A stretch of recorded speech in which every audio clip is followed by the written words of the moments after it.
welcome back to Instant Gameplay. My name is Shawn. Sorry it's been a couple weeks since we did a little update here. We've had some technical difficulties, hence why I'm going to be recording from my phone today. Hopefully this will all be resolved very, very quickly. It doesn't seem like it's that big of a deal, but I still want to put some content out for you. And today is a project that I've been working on for several weeks now, and this is going to be our first top 10 video, not just top 5, top 10. And what we are doing today is my picks for top 10 essential games. Now these are games, in my opinion, that if you have them in your collection, you're going to be happy with these just 10 games. Like if you had no other games in your collection, just these 10, you would be happy. Now, I could have just picked my top 10 games of all time, but that would be more for me. I want to make this list for a variety of people. So these games are not necessarily my favorite games of all time, but if I had just these 10 games to play the rest of my life, I would be happy. And the way I broke this down is I took 10 different categories. I've got my little cheat sheet right here. I took 10 different categories of games, some of my favorite categories or some of the most popular categories of gaming with popular mechanisms, and I chose one game for each one of those categories. So essentially you're going to have 10 different mechanisms, 10 different categories of games, and that's going to be how I broke up the list. So I say we dive right into it with our first pick. Now this is not going to be in any specific order, not 10 through 1. These are just 10 games with the actual mechanisms. So let's dive in with our first pick. Our first pick is coming from the category of dice games. Now, this could mean dice chucking, dice throwing, rolling dice in some capacity. And for this particular choice, I picked King of Tokyo. Now, the reason I picked this game is because most people are familiar with Yahtzee and rolling 3 times and taking what you get with those 3 and taking the reward from them. That is what this game does. It's just a little more take-thatty than Yahtzee because you are monsters battling to be the king of Tokyo. So you are battling each other, trying to knock each other out of health points. There's also some special ability cards in there. It's a really great game.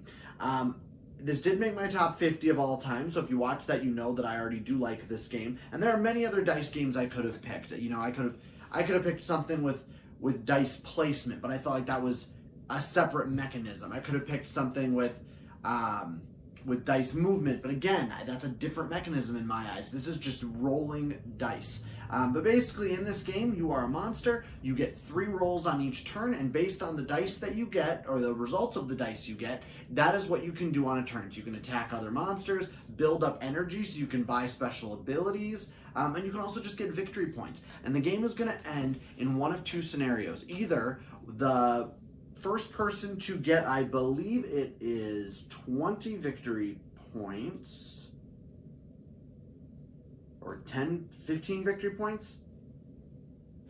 It is some sort of victory point. Anyway, the person that gets to a certain point of victory points, or if all the other monsters have been killed by losing health points, then the last remaining monster wins. Really awesome game. I really like it. That is my pick for the essential dice game on the list. My next pick is going to be for the party game entry of the list. Now, I know we are living in times where parties really don't exist right now. However, when they do come back, and obviously prior to the COVID-19 pandemic, this would have been my pick. I just recently played this game with a very small group of people. We were babysitting some of my wife's little cousins, and we pulled this game out, and even at a 4-player count, it worked really well. And so it wasn't with a large group. I can assume that the group, if it was larger, would be better. Hopefully I'll get to play this a little more as the year goes on. I'm not expecting too many get-togethers, but you never know. We might make a stride with the pandemic. But anyway, party games. That's what we're talking about. Party games. This one I could have picked any sort of impress the judge mechanic, Cards Against Humanity style, apples to apples style game. I didn't go that route, and I also did not go the route of an adult party game. I wanted this to be something anybody can play. And so that's why I went with Obscurio. Now, in this game, one person is going to be kind of the game master in a way, and they have a little book with a bunch of cards in it, these circular cards that have different drawings on them. and different pictures, different stuff like that.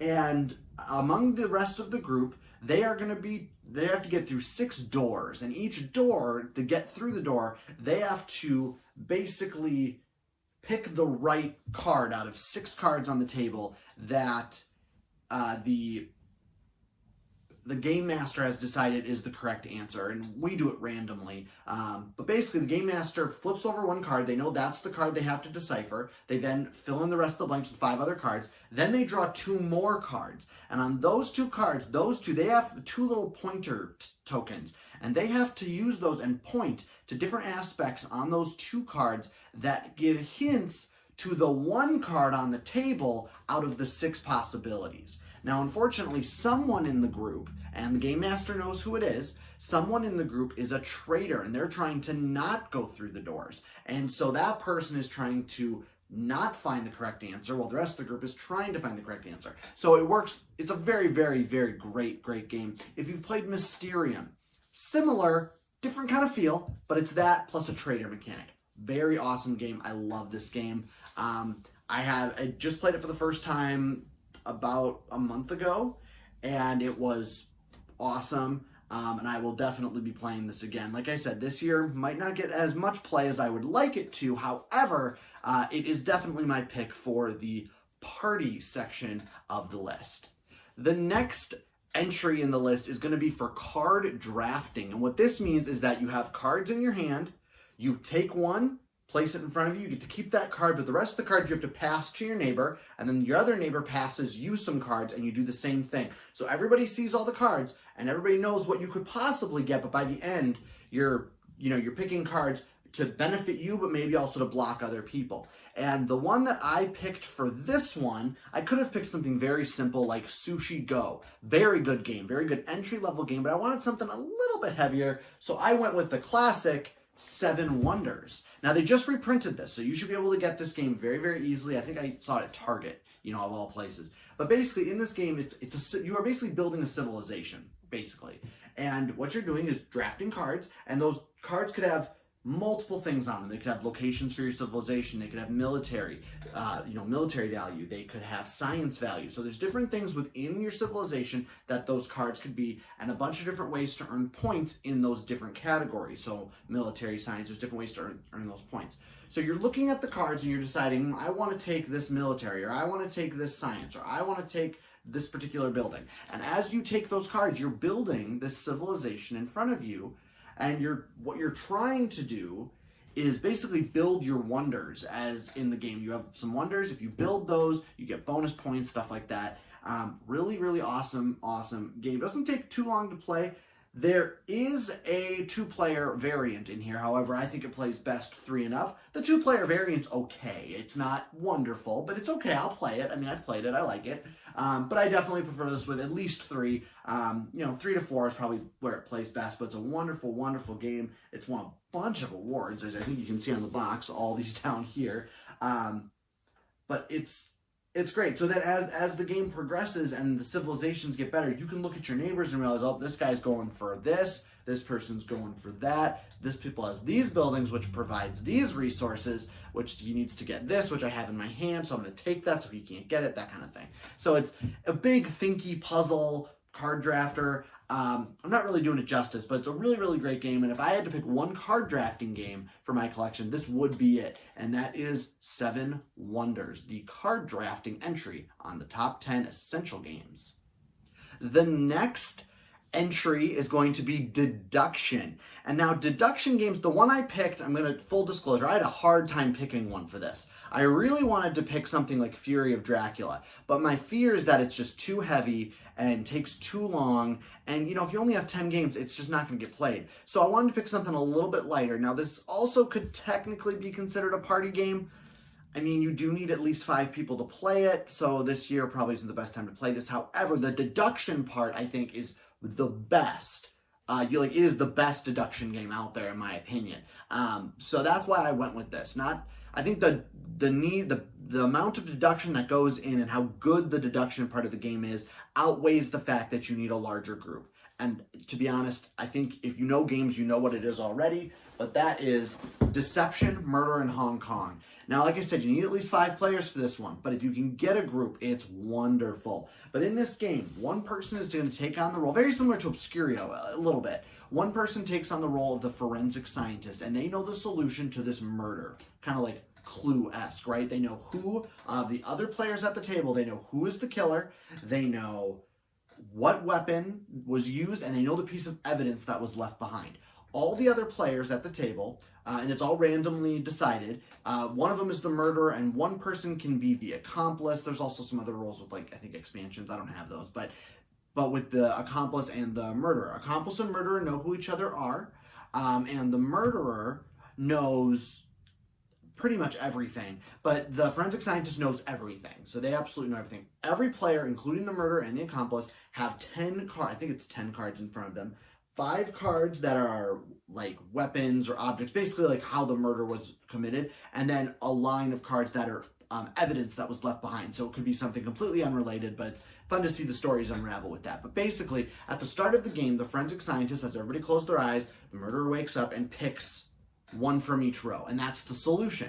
So now the forensic scientist, after everybody opens their eyes, has this deck of cards with different things on them. For example, this one on the back, it says victim's occupation, and he picks, without talking, picks one of the things on there. So for the example it gives, it could say boss, professional, worker, student, unemployed, or retired. So let's say, we wanted, let's say the weapon was something that could be, or the evidence was like something that could be found in a school, like a pencil or something, right? And, so he maybe would put for occupation, student, because the pencil and student lines up. But then, of course, the murderer is trying to be like, no, it can't be this. It's this person over here. It's, oh, this person's got the glue. It's school glue. Come on, like that's clearly school. And obviously that's not it. So then at the end of the game, we're trying to figure out who the murderer is.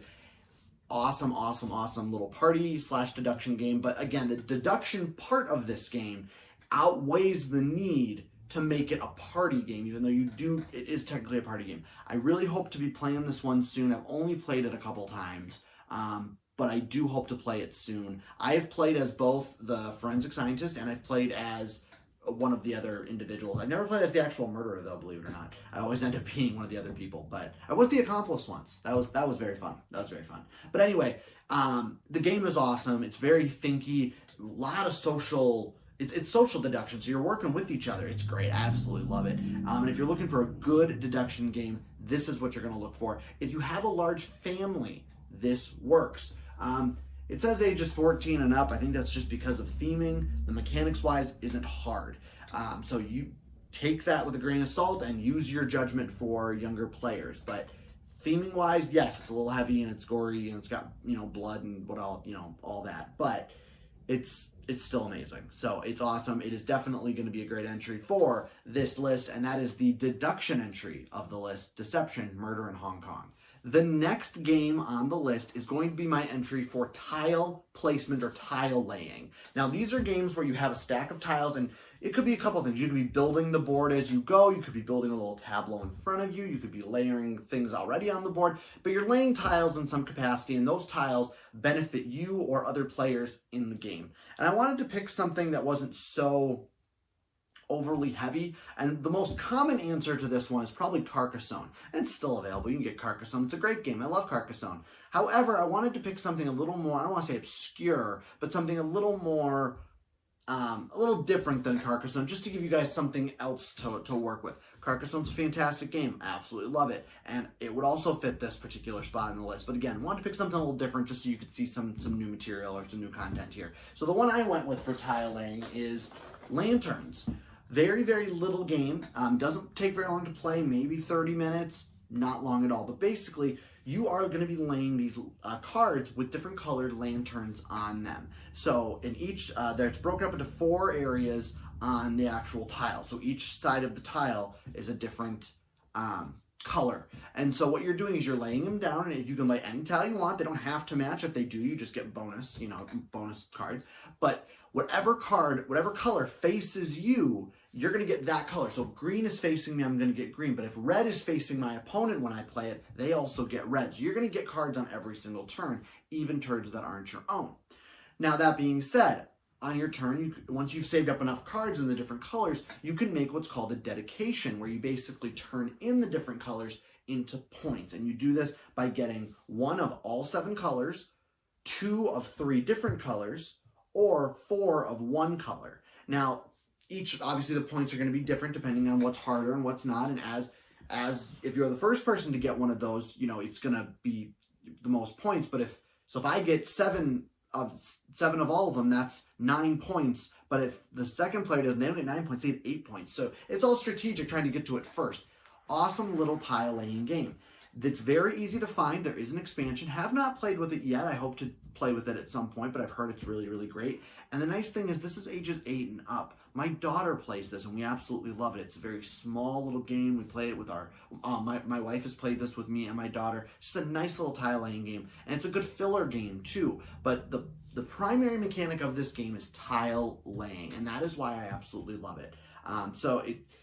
If you're looking for a small little filler game, small little tile laying game, that's what Lanterns is going to do for you. And that is why it is my pick for the tile placement essential spot on the list. Lanterns, the Harvest Festival. The next spot on the list is reserved for worker placement.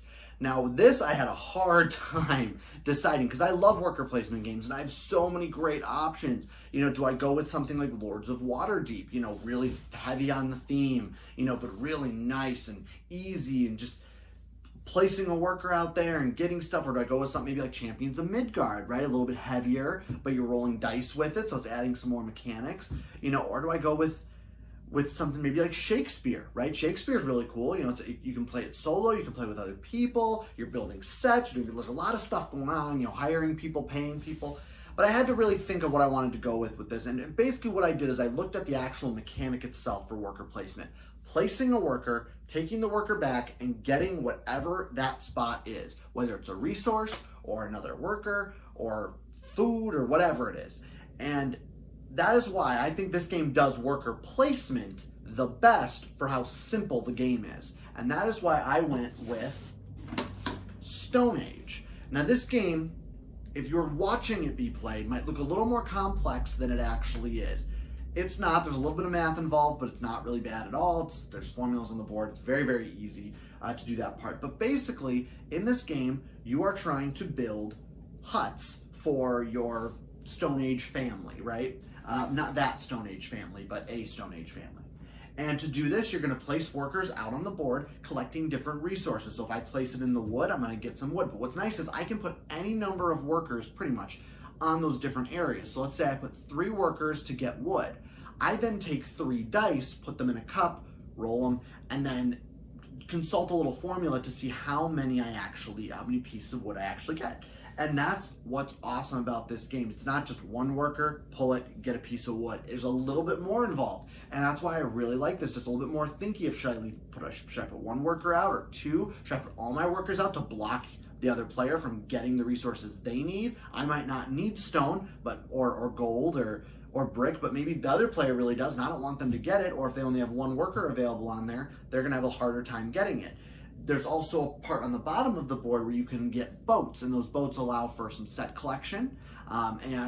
Set collection is not one of the 10 categories I put on the list, and it's not because I don't like set collection, but because I can only pick 10 mechanisms. So I had to pick, just like take that. I didn't take that on the list either. But basically, there's some set collection. There's also some player interaction there. It's really, really great. It's a little bit longer, a little bit on the heavier side. Not bad. I mean, the box says 13 up, and I think that's just really for the math. I mean, the theming there's nothing. And really, as you're going through the game, it makes sense as you're going through the game. You're getting resources to turn those resources into the goods you need to make the hut, and that's it, right? That's the hardest part about the game. There's also a part where you have to feed your tribe members. If you don't feed them, then you're going to be in trouble and you're going to lose points, and that's never good. So you have to make sure you have enough food to feed the tribe members. There's ways to increase the food in in your tribe. There's ways to increase the number of workers that you have on the board or available to you. And there's also ways to manipulate your dice a little bit by crafting tools. So there's a bunch of different ways to do it in this game, and it sounds way more complex than it is, but it's not. The core mechanic of worker placement is amazing. I absolutely love it. My wife loves this game, and it's one of the only games I'll get her to play on a consistent basis.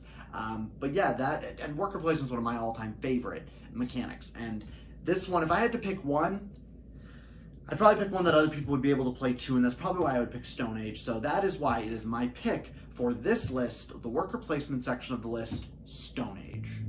The next mechanic I want to look at is variable player power. And what this means is that everybody has a different special ability with their character or has the ability to do different things than somebody else within the game.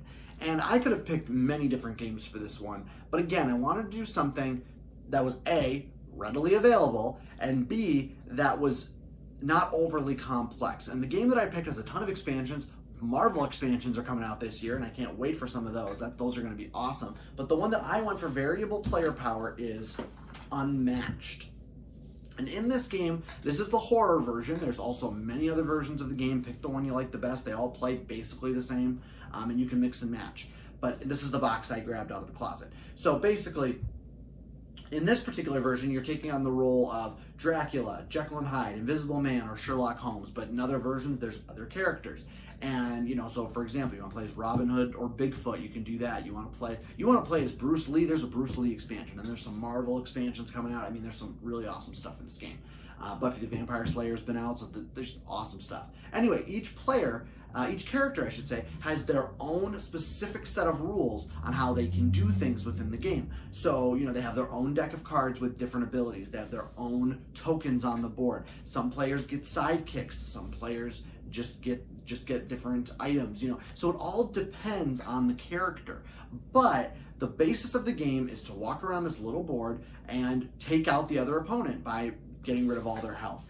And that's one of the reasons I love this game versus some other variable player power games, is that this one's very, player interactive in that way. You're not just moving something on the board and okay, I'm gonna use my special ability. Now my special ability is gone. I only get it once per game. This whole game is variable player power because my character runs completely different than your character. Dracula runs completely different than Sherlock Holmes, and so that's what makes this game so awesome, because it's very extreme variable player power, but at the same time, it's simple to understand. My daughter loves this game. Simple to understand, simple to pick up, and just easy to play.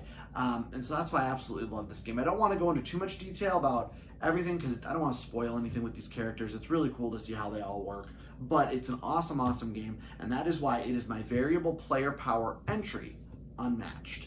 The next game on my list is going to fit into the cooperative category of gaming. Now, there are a lot of cooperative games out there, and the one that I actually thought of picking for this was going to be, originally was going to be the Harry Potter Hogwarts Battle or the Toy Story Deck Builder. They're basically the same game, but I was going to pick one of those. And the reason why was because they're very cooperative. They work very well together. However, they're a little long, and once the 7 games or 6 games are done, you know the story, and the replay value isn't there as it is with some of the other games. So I want to pick something with some replay value. And I'm not the biggest fan of cooperative games. I do really like them, but I'll pick some other categories like worker placement or card drafting or something like that over cooperative. That being said, I do own quite a few cooperative games, and this one is the one that I would pick. And this is also, I believe it was the highest ranked cooperative game on my top 50. And that one is Horrified.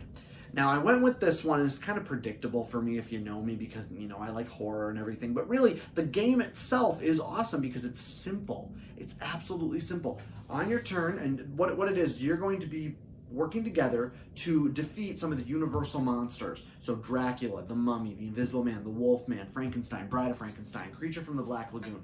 That you're going to pick 2, 3, or 4 of those, depending on the difficulty level that you want. And then you're going to basically do some actions on your turn. You can move, you can pick up items, you can take those items and turn them into things that help defeat the monsters. And you're going to do your turn. After that, then the monsters get to go and you pull a card from the monster deck. And they move, and then they do an action. Maybe they don't do an action, or maybe they do more than one action. And so there's all different things that happen. But each monster has their own different way of being defeated. So for example, we were just talking about variable player power. It's kind of how the monsters run in this, and there is some variable player power in this game too, because each character that you play as is going to have a slightly different ability or a slightly different advantage. However, I thought the other one matched that a little better. But this one, the monsters also have different ways of being defeated. For example, Dracula, you have to get rid of all of his coffins that are around the board, destroy them. You have, for the creature from the Black Lagoon, you got to get back to his lair, you got to find his lair, and then you got to destroy him. So there's different ways that you have to defeat these monsters. I've been working on doing a playthrough for this for the channel. It just hasn't been working, and that's when I found out all the technical difficulties and stuff have been going on. But all in all, the game is fantastic. And the game ends when either the track at the top of the board runs out and everybody in town is too scared because they're villagers and you have to try to save them too, or when you guys die. Now, the way we play this is a little different. We don't really die in the game. We just take a new character because we really like just having to keep going, and the story is involving there. So there's some different ways to play this. There's a solo mode. That's what we were going to play on the channel. I'm working on it. We'll get there. But yeah, this game is amazing. It's a really great cooperative game, good entry-level cooperative game because it's so simple and it's got a theme that a lot of people will be interested in because it's something you don't see a lot, which is that Universal horror movie, the original stuff, which I happen to really enjoy, and that's what originally drew me to the game. But again, it's really great game, and that is why it falls under the cooperative section of this list, Horrified. The next type of game we're going to be looking at is deck building. Now, deck building is very simple. You have a small deck of cards that you start the game with. Usually it's about 10 or so cards. You draw some cards, using those cards to do actions, sometimes to buy more cards, adding those cards to your deck, hence building your deck. It is a deck builder. Now again, there's a lot of games I could have picked for this one. The most obvious choice was Dominion. However, I did not pick Dominion, and the reason I didn't was, again, it's very obvious. I wanted to do something a little bit different, and this is a game that I feel most people don't pick for essential when it comes to deck building. It's a little more complex, but not really. It's pretty simple, but it combines deck building with an actual board game itself, not just deck building, but the core of the game is the deck building, and that's where this game really shines, in my opinion, and that is Clank. The subtitle of the game is literally a deck building adventure. So it's a deck builder, and some people say it's not, but it is a deck builder, and it is one of my favorite deck builders. I really enjoy this one. But in this game, you are going to be working your way down into a dungeon, or underground, into some caves. There's also a bunch of expansions. So there's like an underwater one, there's an Egyptian one, I think there's like a rainforest or like a foresty one, or a jungle, I'm not sure. There's a lot of stuff out there for this game. Anyway, there's also a legacy version of the game, there's a lot. Anyway, so in the game, you're going to be working your way down and playing cards from your deck to help you buy more cards that will help you further down into the caves or the dungeon. However, there is a dragon down there, and as you make noise in the dungeon, you're going to be adding little cubes called Clank into the Clank section of the board, and then you'll be added into a bag.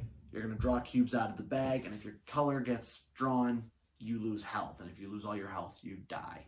Now, that having been said, down below, and the dragon is guarding all these really cool artifacts that are worth different points. But the catch to the game is, do you want to just run into the dungeon, grab something cheap, and get out, or you want to go deep down into the dungeon and get something really, really good and to get more points that way, risking that somebody else could get out first, because once somebody gets out, then everybody else only has a certain amount of turns to get out of the dungeon or forever be lost into the chasm of the underground dungeon that the dragon is guarding. That was a little dramatic, but you get the idea. The board is also double-sided, so there's an easy mode and a hard mode. I've played both. I really like them. But the core of this game, the deck building part of this game, is where this game really, really shines, and I absolutely love it. I can't say really anything negative about this game. I really want to try not only the legacy game, but I really want to try some of the other maps on this game, because I think that would just be amazing. Clank in Space, don't have too much interest in trying that one. I'm sure it's fantastic. I've looked into it, and I think this theme interests me a little more. I'm sure I'll probably play Clank in Space at some time. But some of the other maps I would like to try. The Egyptian map, I'd be interested in trying that one, and the underwater one. I think those would be really, really cool to play. But yeah, that is going to be my entry for the deck building part of this essential list, and that is Clank. The last mechanism we are going to cover is area control. This is where you are literally trying to control a certain area on the board, hence the name area control, and you are going to get points or abilities based on how long or how much influence you have in that area. And the one that I picked is probably the most common area control one. Most of you are probably screaming at your screens right now. It's this game, it's this game. And there were some other ones I could have picked. This is my favorite one. I don't know if I can say that. It's one of my favorite ones. But it works. I think the way it works, the area control works in it is it illustrates area control the best. And that is going to be Small World. A lot of different expansions for this one as well. But I absolutely love this game. In this game, you are going to be, based on your player count, getting a certain size board. There's 4 different boards in here for 2 through 5 players. I've played it all player counts. They all work really well. 5's a little bit long, but still works. But you are going to be taking on the role of different types of creatures and beings, like skeletons and ghouls and trolls and even humans and orcs and all sorts of fun stuff, giants. But each one of those particular beings and races, I should say, has their own special ability. So they can get you extra money, they can get you extra area to conquer, that kind of stuff. But here's the catch. Every game they're going to change because the races and the abilities are not together. They are not set in stone. So they change every single game, making this game have awesome replay value. I absolutely love it. But basically, you're going to take one of those, using the special abilities, and then going on the board, trying to conquer some area, and hold that area for as long as you can. Now, once your race is losing people, which will happen because you're going to be fighting each other a little bit, and you're going to be losing some people, and you're going to spread out to the point where you just can't hold it anymore, you can actually put that current race into decline by flipping all your tiles over and just picking a new race, just buying a new one, and just doing it all over again. You only have a set number of rounds to conquer as much of the board as you can and get as many points as you can. The person with the most points wins. It's an absolutely fantastic game. A lot of people have played it. If you've played it, you know how great it is. I was very hesitant when I first played it because typically I don't like area control style games, but this one I love. It works great, and it's one of the first games my daughter got into the hobby with too. So, but yeah, this one is awesome because of the variable player power that you can get, and also just the area control. But again, the core of this game is that area control. Some people might disagree with me on that, but I think the core of this game is the area control. I think that's where this game really shows how great it is, because the mechanics to make the area control work wonderfully, and I absolutely love it. So, yeah, and again, there's a lot of expansions that it's more races, more abilities, more maps. It's awesome. I love this game, and so that is why it is the entry for area control on this essential list, Small World. And that's going to do it for today's video and this list of 10 essential games for your collection. I hope you enjoyed it.